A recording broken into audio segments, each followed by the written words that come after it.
Are All you sure you right. want to start streaming the LiveChat? Are you sure? Am I sure? Are you absolutely sure? No. Asked you I'm like 3 absolutely not times. Have you thought about this? sure. I believe we are now live. Hello, hello. Welcome, everyone. We'll give everybody a minute to get in here, and please let us know if both of our audio is working okay. Jason, say something so they know you're here. I'm saying stuff right now. Is that good? That's good. You're saying stuff. Yeah. Yay, Keegan's back. Awesome. Can hear us both. Yes. Oh, thank you very much, Keegan. Audio issues solved. Very cool. I'm pretty sure that the culprit of that was the Yeti, but the bigger culprit was me, and ending the stream, for which I could not restart it after I unplugged the Yeti.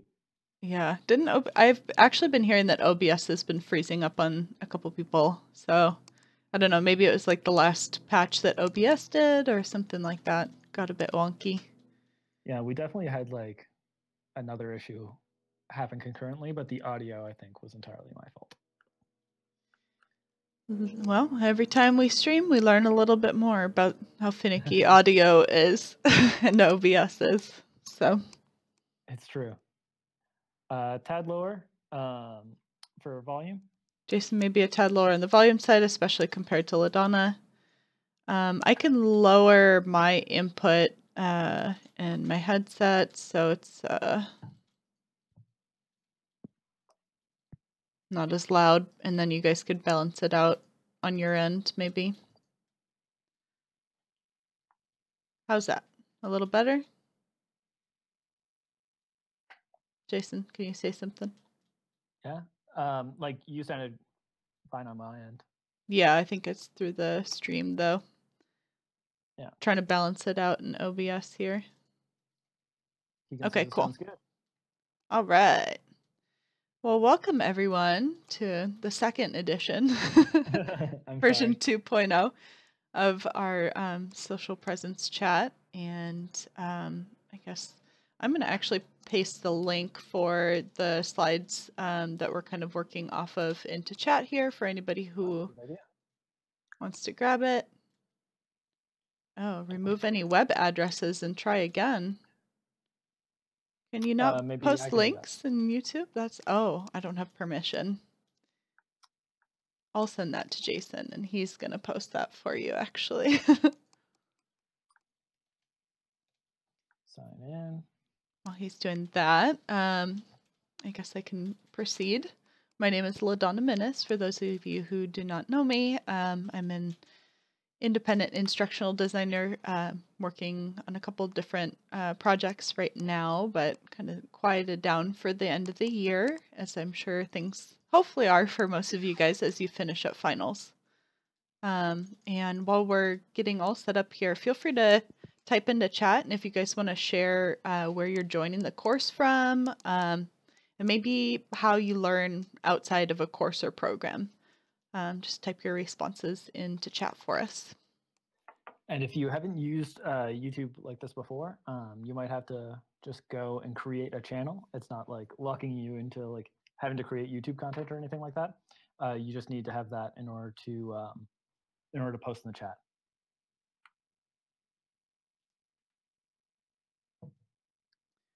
All right. So this is my colleague, Jason. Yeah.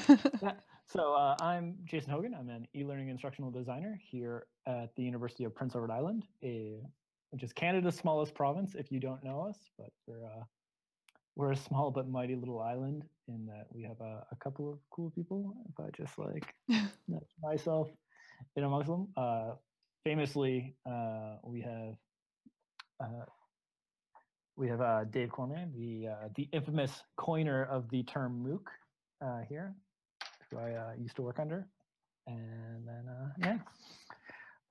so as a little bit of a background, I approached Dawna in running this little social presence webinar a couple of weeks ago, whenever I was doing a little workshop for some instructors here on campus. My coworker thought it would be good if we had more time to present. And I said, well, what we can do is we can plug workshops that are related to the things that we were going to present on.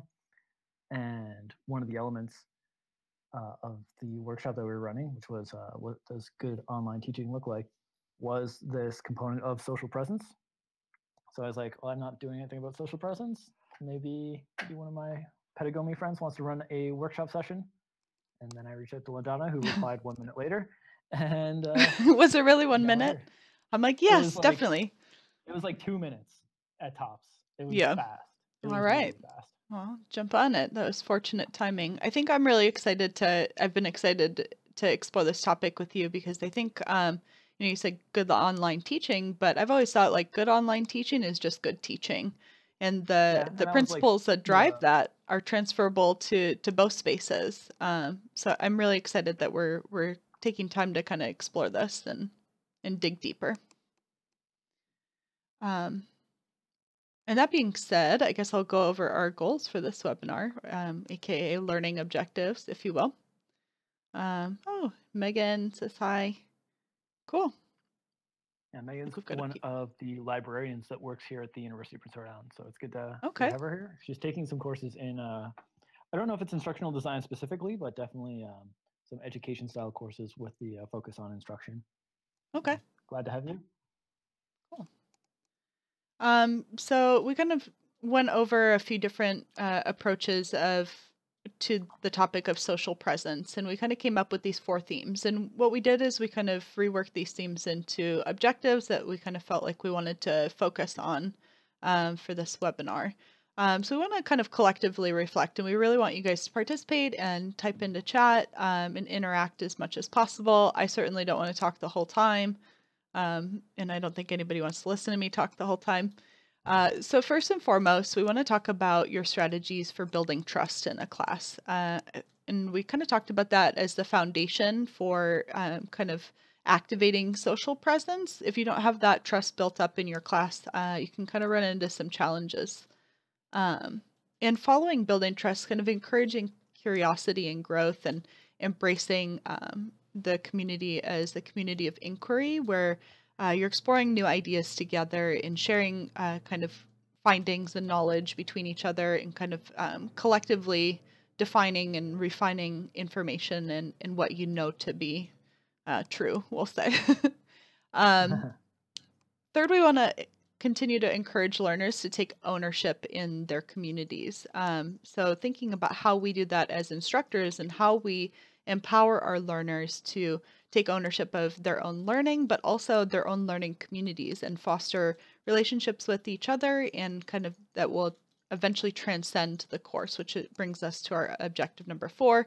How do we help learning transcend the course? And what do we do in our courses to build that kind of practice of being a lifelong learner? So we remain curious and we're not afraid to fail, and we learn socially, we learn from each other.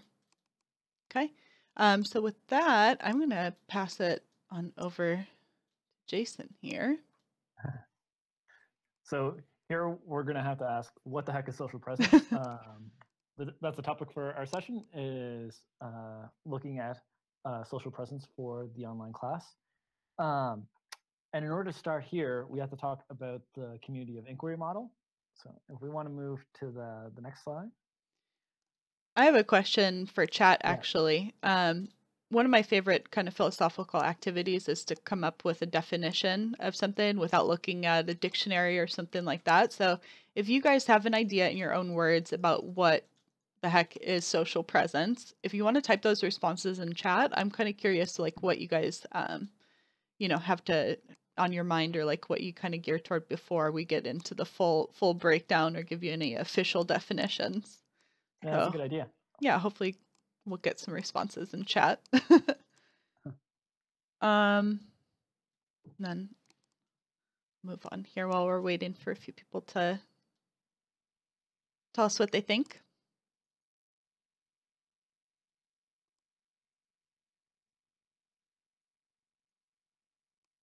The delay shouldn't be too bad. Yeah, I think it's only about 5 seconds. That's great. But yeah, if anybody want to tell us what they think social presence means. So Megan says, I don't really know, but I'm going to guess it has something to do with integrating social media platforms into your working classroom. I think you might be in for a surprise because we're basing this off of a particular framework, and that framework is older than social media. It's when did social media start? Does anyone know? Sorry, sidetrack. Is Friendster the first social media? Or I don't know. Was MySpace? I never was on Friendster. I definitely had a MySpace though. That was my first social media. I didn't have either. Oh wow. I think mine still exists somewhere. Don't go searching for it, you guys, but it's out there. Account? On social media, or is that? I think I had like a Hotmail account or something. But maybe it was linked to like chat rooms. Actually, chat rooms might be my first social kind of online experience. Obviously, I need to take this webinar. Don't feel bad about not knowing the definition. I asked about the community of inquiry model while doing this with education faculty, and they didn't know. So I just think that it means that this is particularly niche. It's actually a Canadian paper, by the way. It was published in Alberta, but we'll talk about that. So the community of inquiry model, we have it up on the screen now. It's these. It's usually presented as these three overlapping circles of cognitive presence, social presence, and teaching presence. It was introduced in a paper published by D. Randy Garrison, Terry Anderson, and Walter Archer in the year 2000, back when I was elementary school. A key understanding underpinning is that the community is important for higher order thinking. So it's not just about seeing content and reading content and watching videos and then taking like quizzes to do a lot of learning, which is how we see it in a lot of like XMOOC style approaches. But that participation in a community, so maybe more of a CMOOC approach, is going to bring in a higher order thinking in a course. So that creation of curriculum and content. This is in this model, there are three presences that make up the framework: cognitive presence, teaching presence, and social presence. Garrison, Anderson, and Archer describe cognitive presence as the extent of which participants in a particular configuration of a community of inquiry are able to construct meaning and through sustained communication. So the extent to which participants in any particular configuration of a community of inquiry are able to construct meaning through sustained communication. So it's a very heavy social model that they're using. This idea of connecting people together and building meaning together. And this is kind of interesting, I think, from like an epistemological framework too, like kind of the construction of knowledge and kind of what I was talking about earlier, like what you know to be true. And this talks about like, you know, how it's the community of inquiry that kind of drives that. And I think that's really fascinating.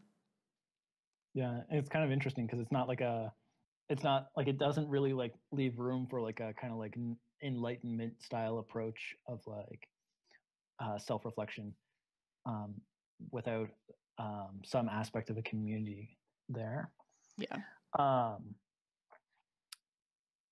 So the other presence that we're focusing on is social presence, and that's the ability of participants in the community of inquiry to project their personal characteristics into the community, thereby presenting themselves to other participants as, to finger quote from the, as in used in the paper, as real people.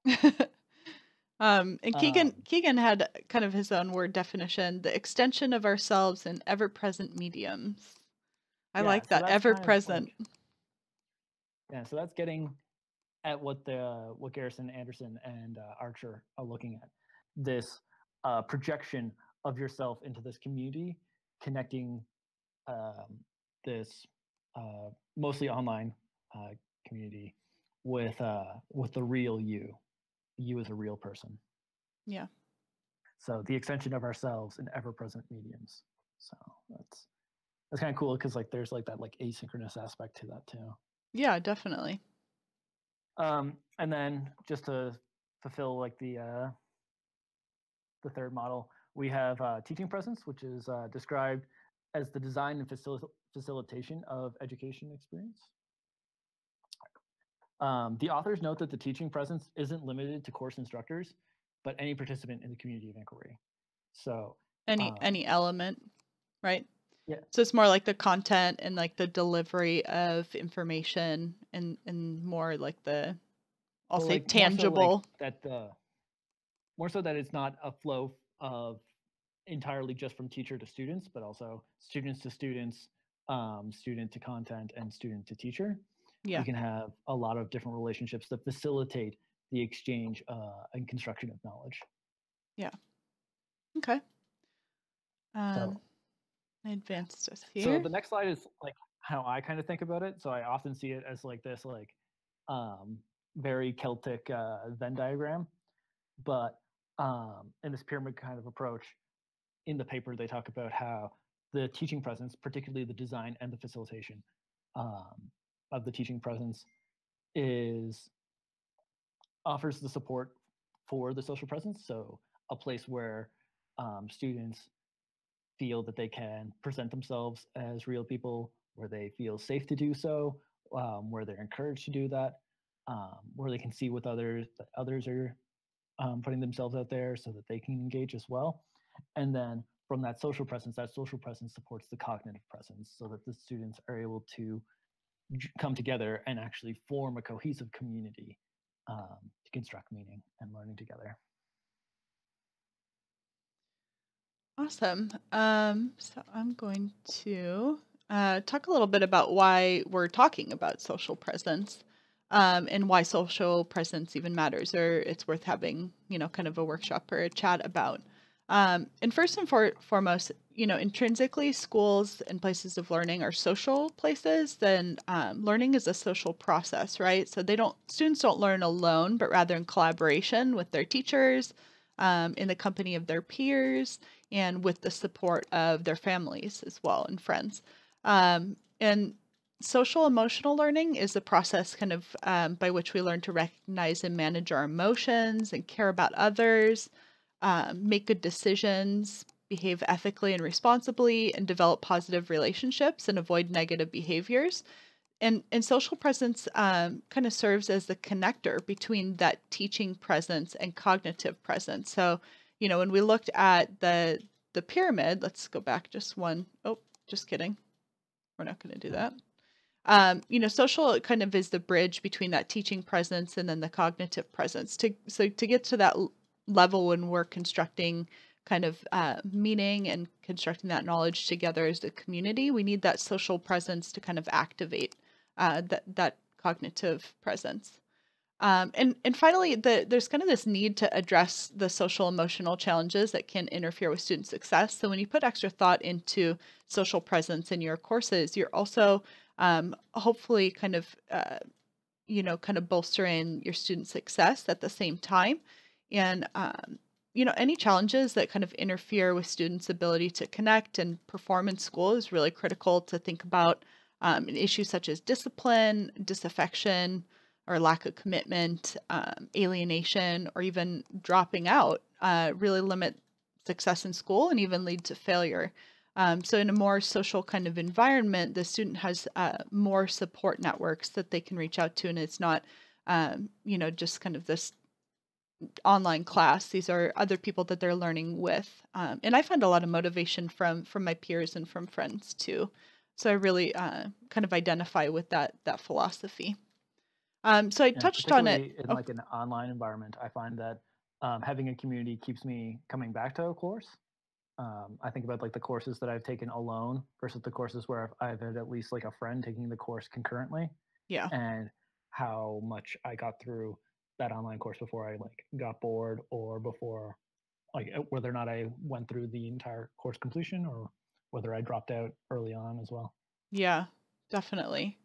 So we talked about the first step in kind of building this community of inquiry where, you can kind of go through this social process together and construct this knowledge. We talked about building trust as the first kind of necessary component to developing this in your classrooms. And I actually have a little survey, so Jason's going to post that. I'm going to send it to him, and then he's going to send it to you. And we have a little survey for you guys to take. It's really short. It's only 2 questions. And if you guys can kind of take a moment to do that, I'm actually going to screen share the responses that we've received so far. Yeah, you may have already filled this out if you're... Yeah, we've had a few people kind of respond already. So thinking about what strategies you use to build trust in your class, and kind of how you embrace inquiry and encourage curiosity. And we'll go through those responses. And let me switch over. Not set this up yet.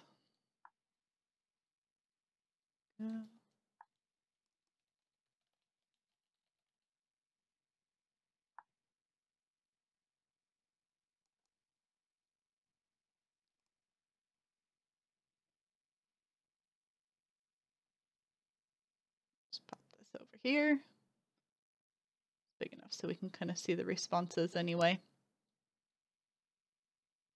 And so we've had three responses so far, and unfortunately it's kind of cut off, so I don't know if we're going to be able to actually read. Maybe I can make it bigger.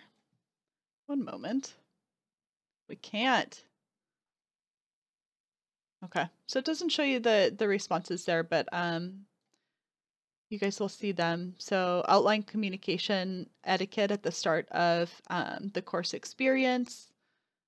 Feature learners' contributions and ideas. Oh, we got some live data. It's happening. Feature learners' contributions and ideas and a weekly recap or summary. Remain authentic to yourself and don't hide your challenges. Include a strong introduction activity at the start of your course. Demonstrate your own passion by learning by sharing your interests and goals.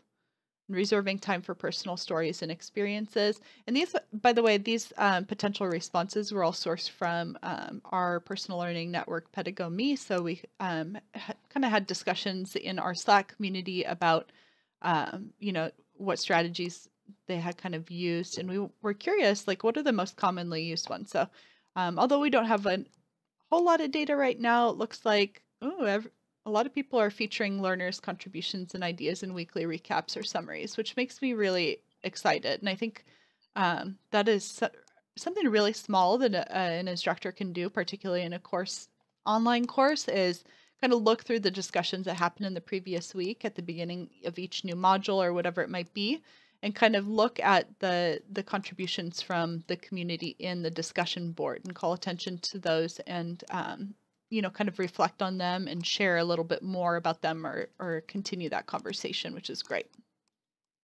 Cool. Yeah, that's one thing that I really like to try and encourage for people, because there's no better feeling in an online course, at least for me, than somebody had seen me. Like, it's easy to feel like in a lot of online courses that you're not actually having that sense of community. You're not actually building something together with anyone. Yeah. But whenever somebody acknowledges that you're making a contribution, it feels really good. It feels like the course is happening.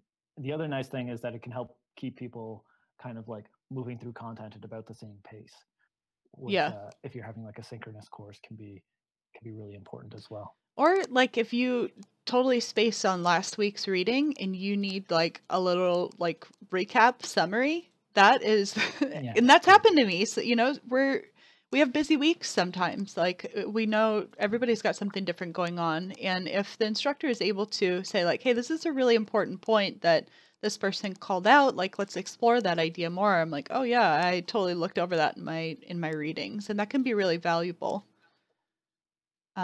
Okay, cool. So this is all about building trust. So these are our strategies that we've kind of identified. If you haven't already taken the poll, I encourage you to do so, and give us your additional kind of ideas in the other category, so we can kind of build up this collection of community source strategies for building trust in your classes. Next, we're going to look at embracing inquiry in your classrooms, and this actually is on the same poll. ahead here. One moment. And we can look at some of the responses for how you embrace inquiry in your classrooms. Some of the strategies that we've kind of uncovered and discussed. Number one, creating a safe space to ask questions, like a general course Q&A discussion board that, is always open, accessible to anyone, and you can ask questions there. Encouraging classmates or other students to respond to others' questions and help them out. Co-developing a class glossary. Jason, that was an awesome suggestion from you. And I've seen that before in like class wikis and things like that. And I think that can be really helpful. It doesn't have to be anything fancy, but something that everybody's kind of engaged and participate in can source. Yeah, the nice thing with class glossaries is that it's really good for English language learners. If they're coming across like a term where they think that the other members of the class might benefit, you can describe that term there, let alone the keywords that would be important for the course. And then it's students that are, again, developing that definition. Absolutely. Giving multiple ways to connect in public within class and then also in private, whether it's via email or office hour, video chat. So multiple different ways to communicate are really important, and clear guidelines on when to use the appropriate channels too. So in your kind of course introduction, you're kind of laying out all the different ways to communicate and which ones are appropriate under which circumstances. And then we talked a little bit about the freedom to fail. And this is, something that I have learned to embrace as a gamer. Playing video games means you fail. And every time you fail, you learn a little bit about how to do it better next time, usually, hopefully. And we talked about strategies to kind of create that freedom to fail within your courses too. So number one, formative assessments with feedback.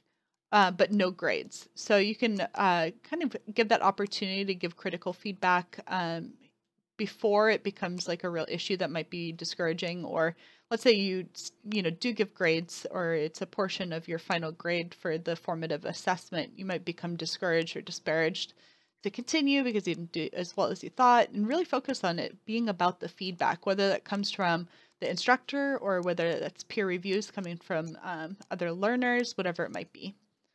Feedback is super interesting with grades, because like I read a paper not too long ago about providing feedback for students, saying that if it was attached to a grade, generally like the feedback comments will be ignored. So we're trying something with a faculty member where the students are gonna get the feedback a week in advance of their grade or something like that. Oh, so they have time to make adjustments and edits and that kind of thing? Yeah, and then they get the grade on the paper as opposed to receiving both at once. Okay.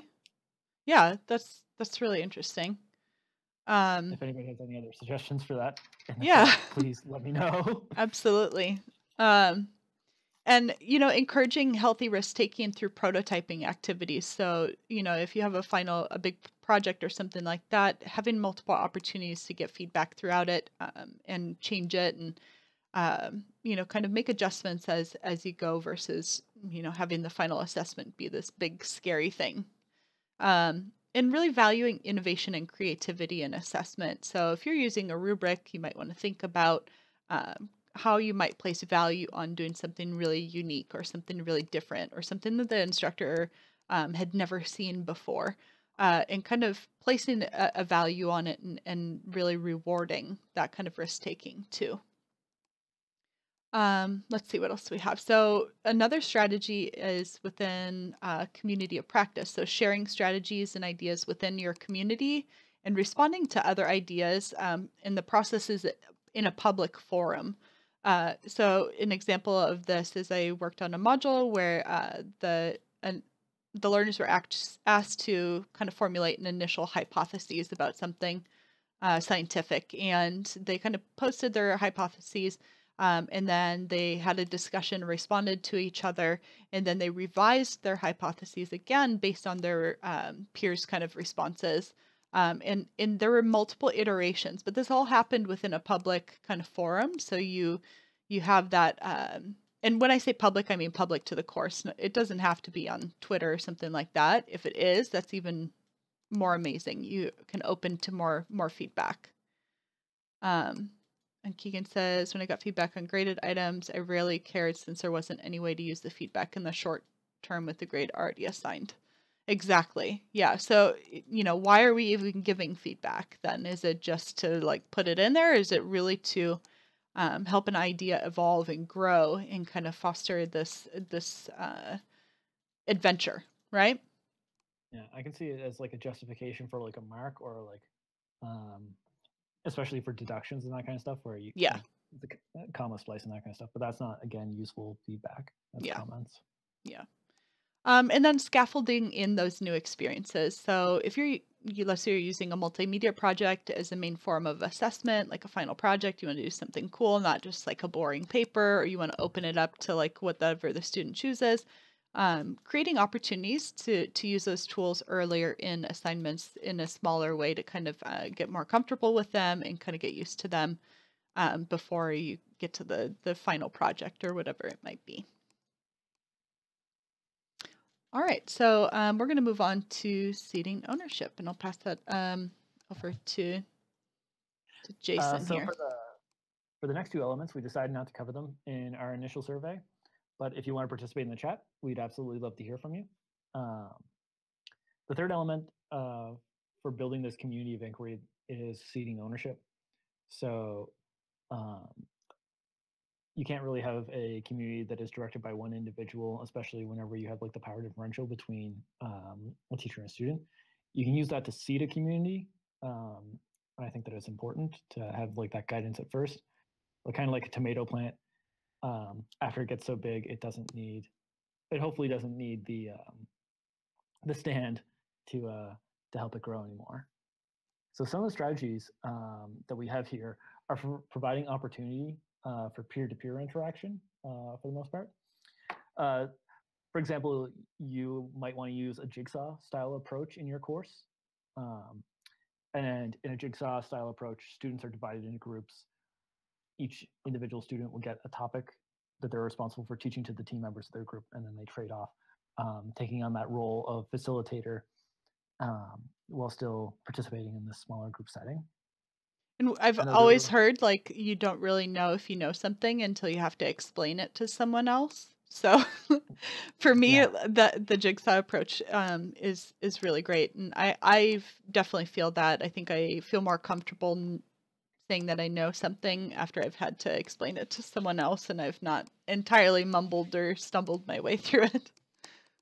Yeah, it's entirely what got me through my game theory course whenever I was doing the free like logic style game theory. So I'd take the course, read some of the readings and that kind of stuff, and then I could explain what was going on. But it took me a little bit to get into that mode with my friend that was taking the course with me. But after it kind of like, I had like this like light kind of click, and then I was able to explain it. And from explaining it, I just did better and better throughout the rest of the course. Yeah. And I've thought about a lot about how to kind of transfer that jigsaw approach into like a digital format. And I think it would be really cool to have, let's say you've got 3 people in a group, each covering a different reading. Maybe they get together and they do a video chat and they record it and they discuss their reading and how it applied to certain prompts or questions. And just the recording of that being submitted is the assignment or something like that. I thought that would be really cool too. Yeah, it would be. So another way of looking at it might be to incorporate UDL or universal design principles into your course.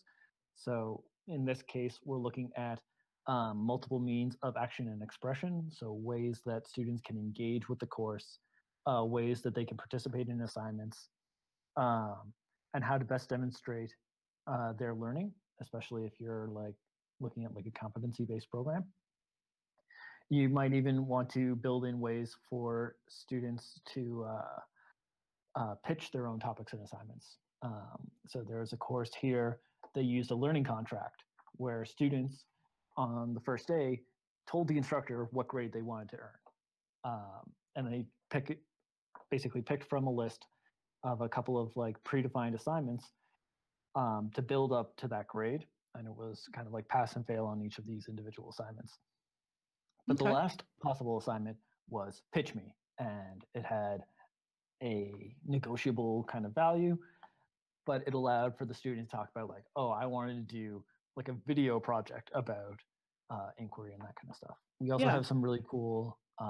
We have a really cool project here called the Curiosity Project. So students are the goal of the course is to do, I believe, academic research and present that research. So for the Curiosity Project, they take a thing that they want to learn about, can be anything. They set what they want to learn about, and then they create the resources to teach others about that thing. Yeah. So the topic is entirely open, but it's the skills that are being focused on in the course, and that's another really cool approach. Yeah. I like It's that idea. yeah, it's inquiry learning. I kind of did that. I taught a semester of videography at a high school, and at the very end, these were graduating seniors. They had to do like a senior project, and it didn't have to be video, but I was their kind of project mentor, and they basically got to pitch me their project. They looked at community organizations that they wanted to volunteer with, or another kind of activity that they kind of wanted to be engaged with, and why it was important, and then talked about what their final product was going to be, or their final goal, and it was really kind of diverse projects, which was great from an instructor perspective as well, because I love seeing like what learners have to kind of come up with, you know. Okay, so moving right along. Yeah. So the last aspect is transcending the course. So this might start with opportunities that for authentic experience with the course. So engaging with people, organizations, communities, challenges that are outside of the course. But maybe you're making those connections initially, but allowing those to go beyond the setting of the course. Going back to like kind of like the start of the slide, one of the things that got described to me that was most important for the definition of a course was that a course had to have a start, but it also had to have a finish. And that's what separates it from this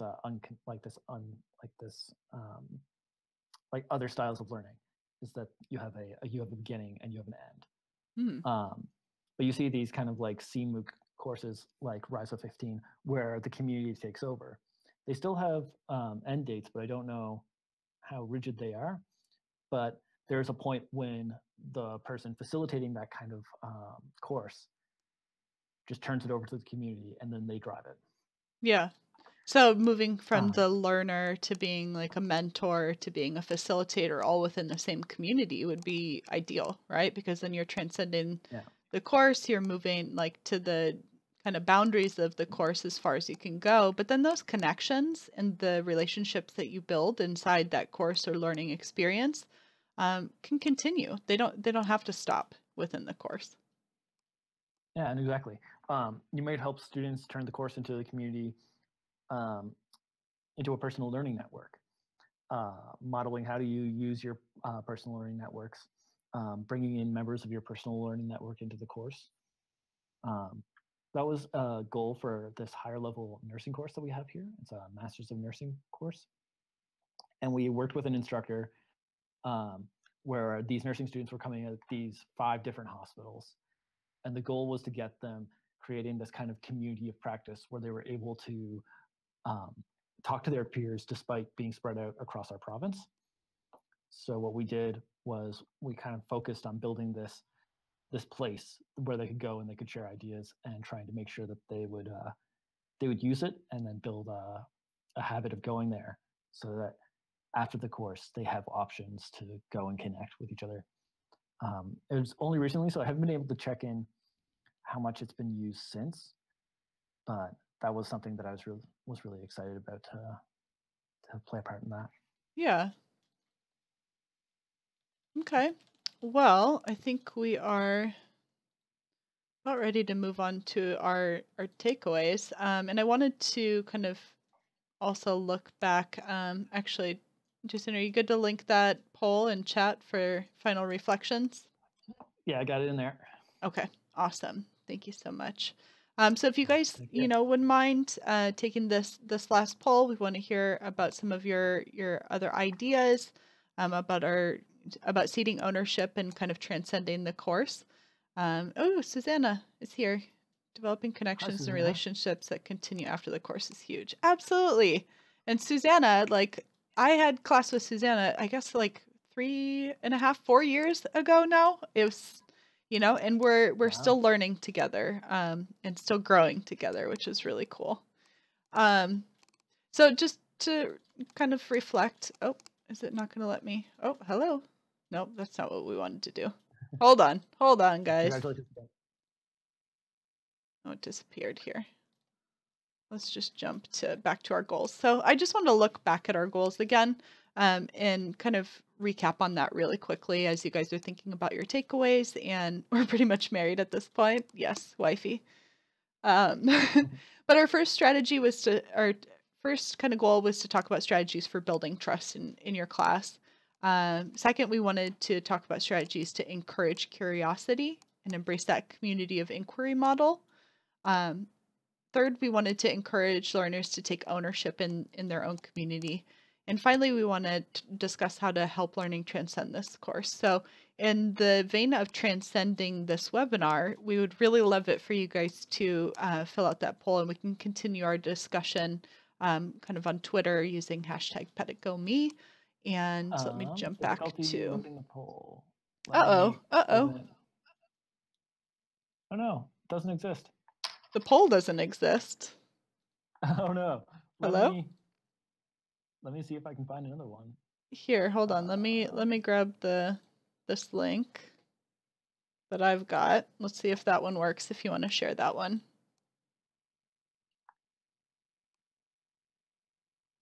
Try that.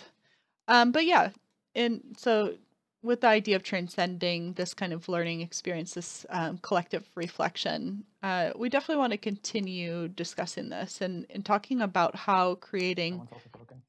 That one's also broken? You go ahead. I'll get the link working. All right. Jason's going to work on the link. But we want to continue this conversation on Twitter using hashtag #PedagogMe. This is our personal learning network, which has kind of evolved to include a litany of instructional designers, ed tech folks, librarians, some media specialists. We've got all kinds of some interesting characters in there. And if anybody is interested in joining, you guys can go to our Twitter @PedagogMe. It's just right above me here. And send us a DM with your email, and we will send you an invite to our Slack community. Basically awesome, folks. Yes, Ian.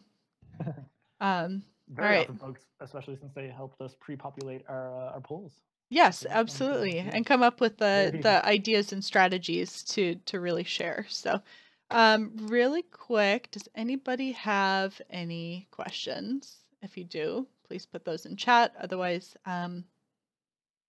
yeah, check out that link that I posted at the beginning that had our slides, and you can find some of the research and resources that we use to build this. And I can't post in chat, but Jason can. I can. Okay. I don't know if you still have that link. I'll send it to you again.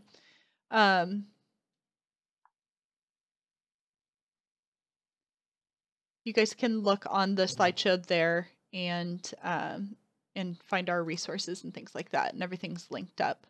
If you do have any questions, let us know, tweet us, and a couple image credits for you all. But thank you guys so much for showing up today, and hopefully we can continue this conversation. I think they're still very much around this idea that I would like to explore. And I see this as a conversation that we can kind of continue in future events. And now that we have a live stream that has gone okay, we got it sometime. Yeah, we figured it out. We did it. Yeah, adventures in YouTube Live. So okay, guys, thank you all so much. I am going to power down I look forward to seeing your responses in the poll. Yeah, thank you very much. It was great having you, Dawna.